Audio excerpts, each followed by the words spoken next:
ముఖ్యమైన నిర్ణయాలు తీసుకోవాల్సింది తీర్మానాలు అవసరం ఉంది.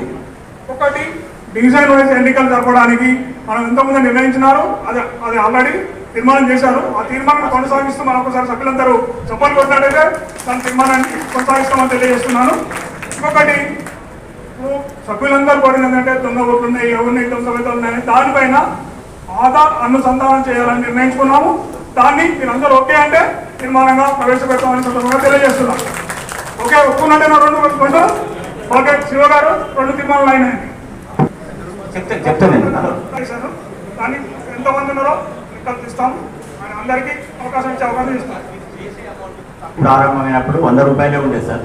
తర్వాత ఈ సహకార చట్టాల ప్రకారం ఏంటంటే 90,000 300 రూపీస్ ఉన్న వాళ్ళకి ఓటు హక్కు ఉన్నారు. సభ్యునికి ఉంటారు, ఓటర్ కావాలంటే మాత్రం 300 రూపీస్ ఉండాలి సార్. మీరు ఎవరైనా ఉంటే మీరు మిగతా అమౌంట్ పే చేస్తే మీరు బ్యాంకు సమయం ఉన్నప్పుడు మీరు కేవైసీ